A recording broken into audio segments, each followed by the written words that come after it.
एक बार फिर स्वागत है दोस्तों, आप सभी का अपने YouTube चैनल 1-to-1 क्लासेस में। मैं आप लोगों का अपना दोस्त नितेश बजाज आप लोगों का फिर से स्वागत करता हूं दोस्तों। आज क्लास 11 से हमारे बीच में एक बड़ा इंपॉर्टेंट चैप्टर है यार।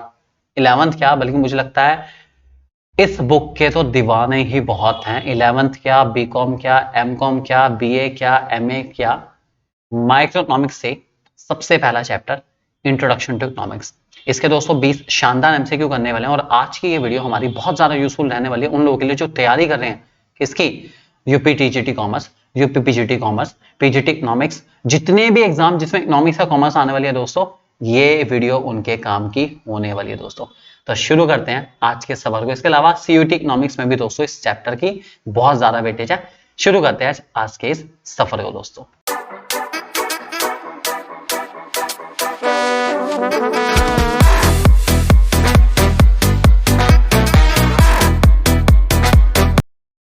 चलिए दोस्तों, पहला सवाल आपके सामने आने जा रहा है। बहुत सोच समझ के आपको आंसर देना है। फर्स्ट क्वेश्चन आपके सामने आ चुका है। The law of scarcity, okay, scarcity के लॉ के बारे में बताना है कि क्या इसका सही आंसर होगा।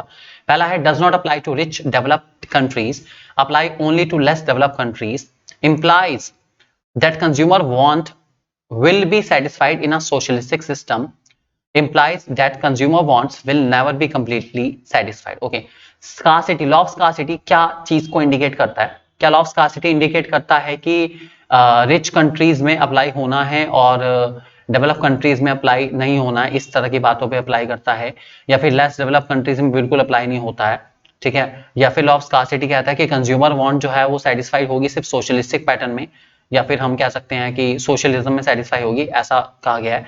या फिर आपको बताना है कि लॉ ऑफ स्कार्सिटी कहता है कि कंज्यूमर के जो वांट्स हैं या जो विल है वो कभी भी कंप्लीटली सेटिस्फाई नहीं हो सकते बिल्कुल भी। तो दोस्तों ऑप्शन नंबर 4 ही हमारा एक लौता एक्यूरेट ऑप्शन इसमें नजर आएगा आपको कि जो लॉ ऑफ स्कार्सिटी है वो यही कहता है कि जो कंज्यूमर की वांट्स हैं वो कभी भी लाइफ में कंप्लीटली सेटिस्फाई हो ही नहीं सकती। बाकी सब तो ऑब्वियसली लॉ ऑफ स्कार्सिटी से रिलेटेड तो है लेकिन एक्यूरेट नहीं है। इनमें से कोई बात लॉ ऑफ स्कार्सिटी के बारे में एक्यूरेसी के साथ नहीं कही गई है।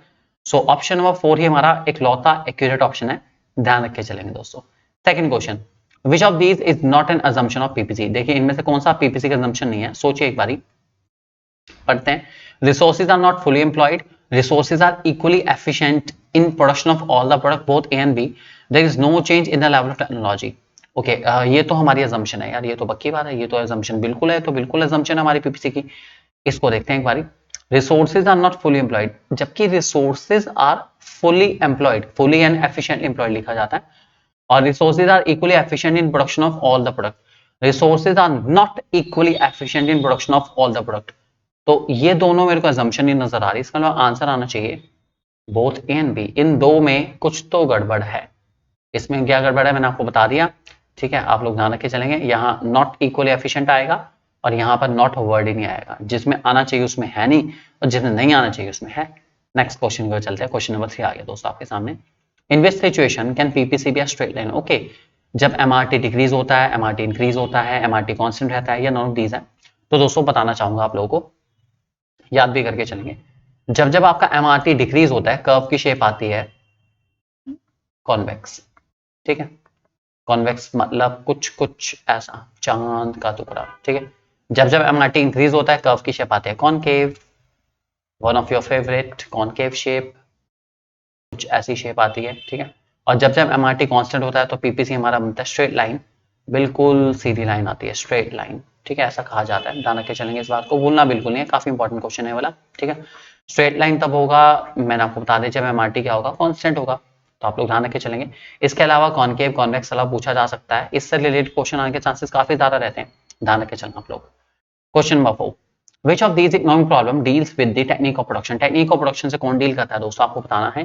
What to produce, how to produce, for whom to produce, none of these. तो दोस्तों इसका आंसर सब लोग बहुत अच्छे से जानते हैं। टेक्निक ऑफ प्रोडक्शन से डील करने की जिम्मेदारी दी गई है हाउ टू प्रोड्यूस को। हाउ टू प्रोड्यूस का मतलब ही यही है कि this is the central problem of choosing which technique of production will be used to produce the goods. Either it will be labor intensive or either it will be capital intensive. तो technique of production से deal करने की जिम्मेदारी सारी की सारी किसकी है, हाउ टू प्रोड्यूस की, ध्यान रख के चलेंगे दोस्तों। Question number 5, Ramesh is working at the salary of rupees 35,000 per month. He receives 2 job offers to work as an accountant at salary of rupees 30,000 per month. or to work as a sales manager at a salary of rupees 25,000 per month. In the given case, his opportunity cost will be dash. Okay, आपको opportunity cost पहचाननी है. Opportunity cost is the value of next best alternative sacrifice. Next best alternative. ठीक है, फिलहाल वो 35,000 पे काम कर रहा है. अगर इसको छोड़ देता है तो उससे अगला नेक्स्ट ऑप्शन उसके पास कितना है अच्छे वाला 30,000 वाला. तो अपॉर्चुनिटी कॉस्ट कुछ और नहीं है दोस्तों. अपॉर्चुनिटी कॉस्ट आपकी होगी कितनी 30,000 रुपए. Simple answer, simple question. Question number 6. PPF is concave to the origin because of dash. मैंने आपको पहले बताया था कि कॉनकेव तभी होता है, ये अभी पीछे भी मैंने क्वेश्चन में डिस्कस करा. कॉनकेव के लिए आपका एमओसी या एमआरटी का इंक्रीज होना बहुत जरूरी है. ठीक है, ध्यान रखे चलेंगे, इंक्रीज होगा तभी ऐसी होगी. तो आंसर रहेगा हमारा सिंपल इंक्रीजिंग एमआरटी. यार सीधी सी बात है, ज्यादा इस पे सोचने की जरूरत ही नहीं है. Increasing MRT. ठीक है, एमआरटी का मतलब होता है दोस्तों मार्जिनल रेट ऑफ ट्रांसफॉर्मेशन, और ये रेशियो होती है सैक्रिफाइस और गेनिंग की. आप लोग ध्यान रखे चलेंगे, या फिर कितना सैक्रिफाइस करा गुड्स को आपको और कितना आपने गेन करा, इसकी रेशियो को हम एमआरटी कह के चलते हैं. ध्यान रखे चलेंगे दोस्तों. Question number 7. An economy operates on PPF when there is dash. Okay, economy PPF पे कब ऑपरेट करती है? जब रिसोर्सेज का यूज ऑप्टिमम होता है, इनएफिशिएंट यूज होता है रिसोर्सेज का, फुलर यूटिलाइजेशन ऑफ रिसोर्सेज होता है, या बोथ एएनसी. तो दोस्तों ये फुलर है हमारा. ठीक है, दैट इज फुलर पूरी तरीके से. ठीक है, ध्यान रखे चलेंगे. सो ऑप्टिमम जब भी होगी तब तो होगा ही होगा फॉर श्योर. ठीक है, इनएफिशिएंट में तो नहीं हो सकता. इनएफिशिएंट में तो अंडर पीपीएफ ऑपरेट होता है. फुलर में भी ऑपरेट करेगा ऊपर, ऑब्वियसली बात है. सो पीपीएफ पे या पीपीसी पे ऑपरेट करने के लिए दोस्तों मुझे अपने रिसोर्सेज को ऑप्टिमली या फुली यूटिलाइज करना पड़ेगा. तो ये ध्यान रख के चलेंगे. ये जो पॉइंट्स है ना सारे के सारे आपके सामने, ए पॉइंट मान लो, बी पॉइंट मान लो, सी पॉइंट मान लो, ये सब के सब पॉइंट तभी होंगे जब रिसोर्सेज को फुली या ऑप्टिमली यूटिलाइज करा जाएगा. आप लोग ध्यान रख के चलेंगे दोस्तों. Question number 8. Identify the standard problem which deals with deciding the quantity of goods to be produced. Okay, जो quantity to be goods, okay quantity कितना बनाना है उससे डील करें. तो क्वांटिटी ऑफ गुड्स से डील करने वाली हाउ टू प्रोड्यूस है, व्हाट टू प्रोड्यूस है, फ्रॉम टू प्रोड्यूस है, नॉन ऑफ दीज है. तो दोस्तों व्हाट टू प्रोड्यूस ही है वो जो क्वांटिटी से डील करती है, क्योंकि व्हाट टू प्रोड्यूस का पूरा नाम है what to produce and in what quantity, ये इसका पूरा नाम है. तो ध्यान रखे चलेंगे. तो सिर्फ व्हाट टू प्रोड्यूस ऐसी है जो कि quantity of goods to be produce से भी डील करके चलती है. हमेशा ध्यान रख के चलेंगे दोस्तों इस क्वेश्चन को. Next question, question number 9. Scarcity refers to limitation of dash in relation to dash. Okay, scarcity में किस चीज की कमी होती है, किस चीज के रेफरेंस में? तो लिमिटेशन होती है दोस्तों हमारी सप्लाई की, अवेलेबिलिटी ऑफ गुड्स की, और इन रिलेशन टू डिमांड.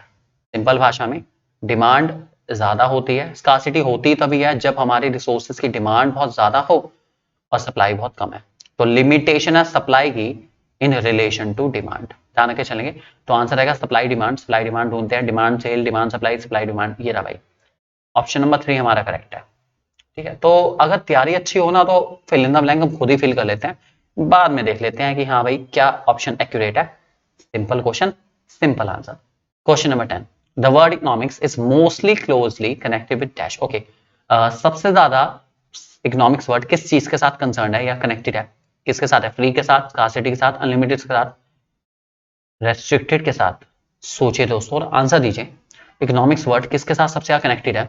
ये आप लोग जानते भी हैं. इकोनॉमिक वर्ड दोस्तों सबसे ज्यादा जो यूज होता है वो स्कार्सिटी के रेफरेंस में या स्कार्सिटी के साथ यूज होता है. Economics is all about making judicious use of resources for the satisfaction of unlimited wants of the consumer in the presence of scarcity. कमी है गुड्स की, इंसान की जरूरतें अनलिमिटेड है, रिसोर्सेज के यूजेस बहुत सारे, फिर भी इंसान को ऑप्टिमम सेटिस्फैक्शन की जरूरत है, सबसे ज्यादा सेटिस्फैक्शन चाहिए. तो इकोनॉमिक्स तो लगेगी लगेगी भाई. स्कार्सिटी तो देखो कहीं ना कहीं परेशान करेगी करेगी, पक्की बात है. Next question. If there is unemployment in the economy then we would be producing dash the PPC. Okay, हम लोग पीपीसी में कहां पे प्रोड्यूस करेंगे या कहां पे ऑपरेट करेंगे? बेसिकली क्वेश्चन ये है कि अगर देश में अनएम्प्लॉयमेंट है तो हम पीपीसी में कहां पे ऑपरेट कर सकते हैं? बिलो, अबव, ऑन या नॉन ऑफ दिस. तो दोस्तों अबव के लिए तो ऑब्वियसली बात है बहुत मेहनत लगती है. ऑन के लिए रिसोर्सेज का फुली एफिशिएंटली यूज होना जरूरी है, या तो एम्प्लॉयमेंट पूरा नहीं है, अनएम्प्लॉयमेंट काफी ज्यादा है, तो हमें कुछ टाइम के लिए मुझे लगता है बिलो पीपीसी ऑपरेट करना पड़ेगा. तो आंसर रहेगा हम कुछ टाइम के लिए अंडर पीपीसी या बिलो पीपीसी ऑपरेट करेंगे कुछ टाइम के लिए, जब तक हमारे resources fully and efficiently employed नहीं हो जाते तब तक दोस्तों। Question number 12, positive economic analysis is concern with dash. Okay, positive economics किस चीज के साथ कंसर्न है? क्या वो ओपिनियंस के साथ कंसर्न है, वैल्यू जजमेंट के साथ कंसर्न है, फैक्ट्स एंड फिगर के साथ कंसर्न है, या आइडियल्स के साथ कंसर्न है? तो दोस्तों पॉजिटिव इकोनॉमिक्स हमारी डील करती है फैक्ट्स एंड फिगर्स के साथ, क्योंकि ये रियलिस्टिक अप्रोच है, तो ये ट्रुथ के साथ डील करेगी, बिल्कुल जो सच्ची बातें हैं या जो भी बिल्कुल सच्चाई है उनके साथ ज्यादा डील करती है। तो फैक्ट्स एंड फिगर हमारे पॉजिटिव इकोनॉमिक्स में पढ़े जाते हैं, आप लोग हमेशा ध्यान रख के चलेंगे इस बात को। Question number 13, production possibility frontier is dash. Okay, PPC या पीपीएफ कैसा होता है? डाउनवर्ड स्लोपिंग होता है, कॉनकेव शेप होता है, या दोनों होता है? तो एक बार देखते हैं, पीपीएफ बना लेते हैं जल्दी जल्दी फटाफट। पीपीएफ की बाय डिफॉल्ट जो शेप रहती है दोस्तों वो ऐसी रहती है, तो डेट इज कॉनकेव। ये तो पक्की बात है कि पीपीएफ क्या रहता है, कॉनकेव रहता है। अब ये डाउनवर्ड है भाई, हाँ यार बनाने में मैं ऊपर से लेके नीचे तक तो आया हूँ, डाउनवर्ड भी है यार, बिल्कुल सही है। तो इसका मतलब बोथ एन भी सही है कि पीपीएफ डाउनवर्ड स्लोपिंग भी है और कॉनकेव शेप भी है, तो आंसर रहेगा बोथ एन भी दोस्तों, हमेशा ध्यान रख के चलेंगे। नेक्स्ट क्वेश्चन हमारा क्वेश्चन नंबर 14 आ चुका है, the opportunity cost arises dash. Okay, opportunity cost is the value of next best alternative sacrifice. मैंने आपको बताया था कि कुछ पाने के लिए कुछ खोना पड़ता है, तो जो कुछ आप खो रहे हैं उसी को अपॉर्चुनिटी कॉस्ट कहेंगे ना, सीधी सी बात है। तो अपॉर्चुनिटी कॉस्ट कब अराइज होती है, कब ये कंसेप्ट आता है? जब एक ही ऑल्टरनेटिव हो, या जब एक से ज्यादा ऑल्टरनेटिव हो, या कोई सी भी ऑल्टरनेटिव हो जाए, एक हो या एक से ज्यादा हो, कोई फर्क नहीं पड़ता। तो दोस्तों अपॉर्चुनिटी कॉस्ट के लिए मुझे कम से कम एटलीस्ट ऑल्टरनेटिव वर्ड आ रहा है तो यार कम से कम मैं दो तो लूंगा यार। अगर एक ही ऑप्शन हो किसी चीज को सेलेक्ट करने के लिए, मान लीजिए हमारे पास मेरे पास जॉब का ऑफर है और मेरे पास जॉब का ऑफर है ही 1 लाख रुपीज पर मंथ का, तो इसमें अपॉर्चुनिटी कॉस्ट कुछ भी नहीं है, बस मेरे पास तो ये ऑप्शन है। लेकिन अगर मेरे पास एक 2 लाख वाला ऑप्शन है या फिर एक 1 लाख वाला ऑप्शन है, तो फिर ये 2 लाख सेलेक्ट करने के बाद 1 लाख मेरी क्या बन जाएगी, अपॉर्चुनिटी कॉस्ट बन जाएगी, क्योंकि इसको पाने के लिए मुझे इसको छोड़ना पड़ा या मुझे इसको रिजेक्ट करना पड़ा। So that is called the value of next best alternative sacrifice और फॉरगॉन, जिसको भूलना पड़ा। यार ऑब्वियस ही बात है, 2 लाख के चक्कर में 1 लाख को भूलना आसान है यार, ऑब्वियस ही बात है, इतना तो चलता है boss. Question number 15, microeconomics focuses on the following aspect. Microeconomics किस चीज पे फोकस करके चलता है? एलोकेशन रिसोर्सेज के साथ, इन्फ्लेशन इकोनॉमी के साथ, जूट इंडस्ट्री के साथ, या बोथ एनसी? तो दोस्तों माइक्रोइकोनॉमिक्स वैसे एलोकेशन के साथ डील करता है, काफी इंपॉर्टेंट है। इन्फ्लेशन के साथ हमारी मैक्रो डील करती है, माइक्रो तो बिल्कुल डील नहीं करती, क्योंकि इन्फ्लेशन हमारा एग्रीगेट मेजर आता है, पूरी इकोनॉमी को इकट्ठा लेके चलता है, इन्फ्लेशन काफी इंपॉर्टेंट है। और जूट इंडस्ट्री है क्योंकि इंडिविजुअल यूनिट है तो इससे भी डील करता है। तो मुझे लगता है बोथ एएनसी हमारा ज्यादा एक्यूरेट आंसर रहेगा, तो इसका सही आंसर है दोस्तों बोथ एएनसी, ध्यान रख के चलेंगे। Question number 16, in deciding how to produce the economy should consider dash. Okay, how to produce के लिए हम क्या कंसीडर कर सकते हैं? Labour intensive technique, capital intensive technique, दोनों टेक्निक, या कोई सी भी टेक्निक, या कोई सी भी ले सकते हैं? तो भाई दोनों कंसीडर करते हैं, हमारे लिए तो दोनों इंपॉर्टेंट है, बोथ एन पी है। दैट इज हम लोग लेबर को भी कंसीडर करते हैं कभी कभी, और हम लोग कैपिटल को भी कंसीडर करके चलते हैं, क्योंकि दोनों ही बहुत इंपॉर्टेंट है। सिचुएशन के अकॉर्डिंग हम लोग यूसेज को डिफर कर सकते हैं, लेकिन काफी इंपॉर्टेंट है दोनों की दोनों, ध्यान रख के चलेंगे दोस्तों। Question number 17, economics is a study of dash. Okay wow, पहला है how society manages it's unlimited resources. यार ये अनलिमिटेड रिसोर्सेज का नाम ना लो यार, ऐसा कुछ नहीं है, रिसोर्सेज लिमिटेड ही है, तो अनलिमिटेड वर्ड को तो मैं बिल्कुल सही नहीं कर सकता। दूसरा, how to reduce the wants until we are satisfied, अपनी जरूरतों को कम करना तबकि या ताकि हम लोग सेटिस्फाई फील करें। अपनी जरूरतों को कम नहीं कर सकता यार, इंसान की जरूरतें तो वैसे भी अनलिमिटेड हैं, आप अपनी जरूरतों को कम नहीं कर सकते, इंसान की जरूरतें अनलिमिटेड है भाई। जरूरतें कम करने वाले तो सन्यासी बन के ऋषिकेश चले गए यार, सीधी सी बात है।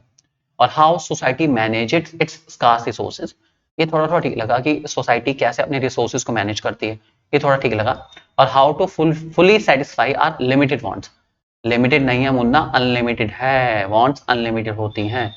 तो ये ऑप्शन नंबर, भाई ये तो कट गया, दूसरे वाला भी कट गया, चौथे वाला भी कट गया, इसमें गलती है। तो मुझे लगता है थर्ड वाला ऑप्शन ठीक है कि how society manage its scarce resources, this is all what economics is concern basically. तो यही है इकोनॉमिक्स पूरी पूरी की, कैसे सोसाइटी अपने स्कार्स रिसोर्सेज को मैनेज करती है, ध्यान रखेंगे दोस्तों। Question number 18, the problem of what to produce cover the issue relating to dash. Okay, what to produce क्या क्या इश्यू कवर करता है? what goods are to be produced, what quantities of goods to be produced। भाई यार दोनों ही है, क्या बनाना है इससे भी डील करता है और कितनी क्वांटिटी बनाना है इससे भी डील करता है। तो बोथ ए एंड बी हमारा इसका एक्यूरेट आंसर रहने वाला है। सो आंसर का बोथ ए एंड बी। ध्यान रखे चलेंगे। Question number 19, which of the following is the cause of economic problem. और इकोनॉमिक प्रॉब्लम के कॉजेस कौन कौन से हैं? स्कार्सिटी ऑफ रिसोर्सेज है, हाँ जी है। अनलिमिटेड वांट्स है, हाँ जी है। ऑल्टरनेटिव यूजेस है, हाँ जी है। तीनों है यार इसके लिए तो, all of these, wow, all of these. Question number 20, last question दोस्तों, which of the following is related to micro economics. Micro economics के साथ कौन कौन सी चीजें रिलेट करके चलती हैं? जूट इंडस्ट्री तो करे क्योंकि इंडिविजुअल यूनिट है। पोस्टल डिपार्टमेंट की इनकम भी कर सकती है क्योंकि ये भी एक इंडिविजुअल यूनिट है। पूरे देश की बात नहीं करें हम, तो सिर्फ पोस्टल डिपार्टमेंट की बात करें क्योंकि वो सेलेक्टिव है, इंडिविजुअल यूनिट है, तो माइक्रो में आएगा। नेशनल इनकम तो भाई पूरे देश की होती है, तो ये तो नहीं आ सकता। तो आंसर रहेगा, मुझे लगता है बोथ ए एंड बी रहेगा, दोनों है क्योंकि इसका आंसर। तो बोथ ए एंड बी इसका सही और एक्यूरेट आंसर है दोस्तों, ध्यान रखे चलेंगे। और इसके अलावा दोस्तों आप लोगों के लिए एक बहुत ही अच्छी टेस्ट सीरीज मैं लेकर आ रहा हूं हमारी ऐप, जिसका लिंक आप हमारे डिस्क्रिप्शन में से भी देख सकते हैं और यहाँ पे चल भी रहा है। प्ले स्टोर पे जाके 1-to-1 क्लासेस के ऐप को सर्च तो करिए यार। बहुत अमेजिंग टेस्ट सीरीज है दोस्तों, जो आपके यूपी टीजीटी कॉमर्स के ऊपर पूरी एंड प्योरली फोकस है और बहुत अच्छी तैयारी आपको कराएंगी। और मुझे लगता है वो तैयारी करके आपकी तबीयत सच में खुश हो जाएंगी क्योंकि क्वेश्चन बहुत बहुत बहुत अच्छे वाले उसके अंदर हमने सेलेक्ट करके डाले हैं। आप इसके लिए हमारे चैनल को और हमारी वीडियोस को देखते रहिए और इसके अलावा हमारी ऐप को अभी डाउनलोड करिए ताकि आपको बेनिफिट मिले ज्यादा से ज्यादा दोस्त।